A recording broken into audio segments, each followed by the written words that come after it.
Nephilim, UFOs, and the church's silence. L.A. Marzulli asks why the church isn't getting us ready for what's to come. Wild weather, snow in Florida, AI alarms, and prophecy. Joseph Z explains the breaking prophetic events that are making headlines. And Duck Dynasty star Uncle Si needs your prayers. And Jonathan Cahn releases the prophetic message of the return of Trump, the mystery and the future. I'm John Matarazzo for charismanews.com. This is your midweek rundown. Nephilim, UFOs, and the church's silence. Are we ready for the end times? In this article, based off of this video that L.A. Marzulli recently released, why doesn't the church address any of these things?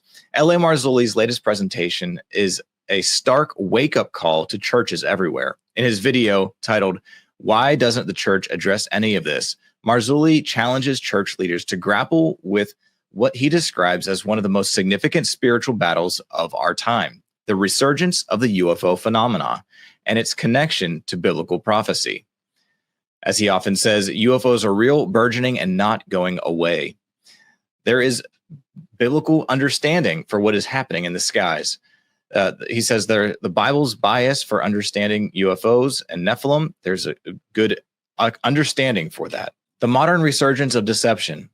Marzulli identifies 1948 as a pivotal year, citing the establishment of Israel as a nation and concurrent explosion of UFO activity. The entire UFO phenomena as we know it took off in ways that are unprecedented, he says.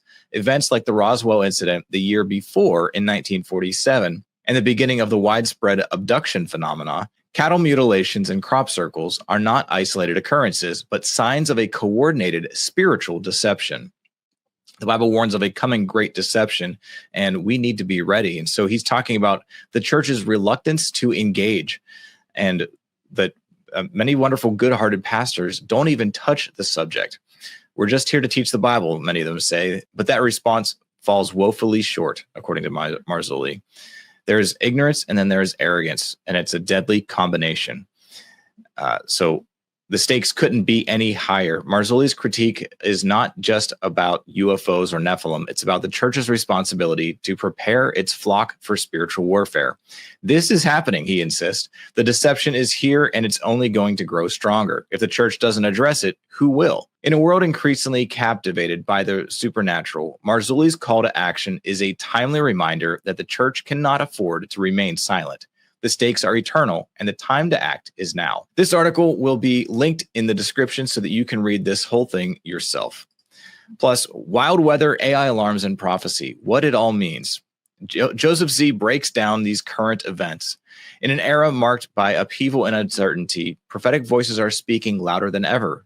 Joseph Z, a contemporary prophetic figure, offers a perspective on current events that weaves together divine warnings, societal shifts, and spiritual responsibilities. From unseasonable snow in Florida to advancements in artificial intelligence, Z's insights urge believers to stay vigilant and spiritually grounded in the face of growing challenges. He lays out several in this article: snow in Florida and weather manipulation, the rise of AI and the mark of the beast, Trump's hand on the Bible, a moment of oversight or significance, the call to storm Babylon, and the unrest of prophetic warnings.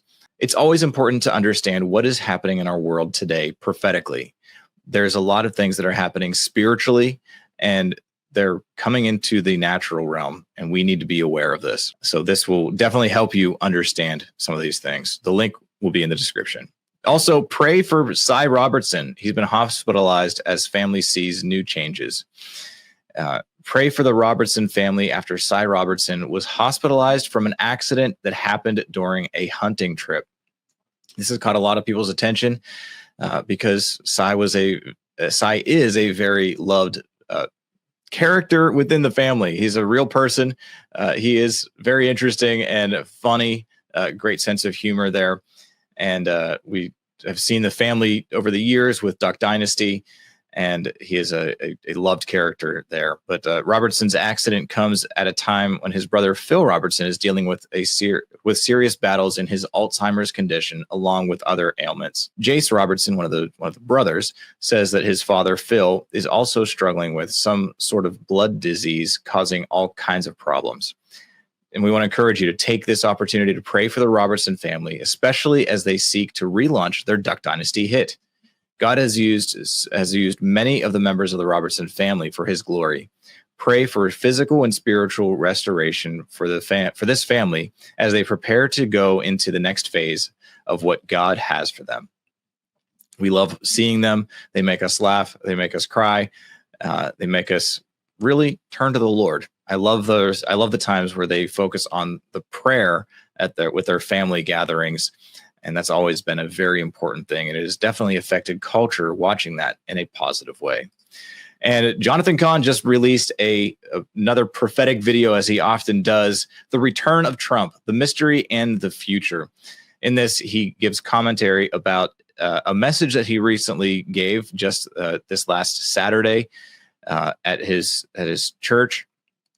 And so he talked about the different things that he had at the Hope of the World service. And there's a lot of interesting things that he brings up from being at the inauguration and being in Washington, D.C. as this happened, from Trump not putting his hand on the Bible and what that means. And also there was different things that Trump announced with his speech. And there was also even NPR was paying attention to the comments that he has made in the book, The Paradigm, and where we have seen the parallels between Trump and Jehu and Hillary Clinton and Kamala Harris with Jezebel being thrown down. And so even secular media is paying attention to what Rabbi Jonathan Cahn is saying. Very insightful message to watch. And so there will be a link for this in the description as well. He even talks about something that happened at one of the inaugural balls where Trump was dancing with a sword. There's a prophetic meaning to that. And so definitely check that out. I'm John Matarazzo for charismanews.com. This is your midweek rundown. Thank you for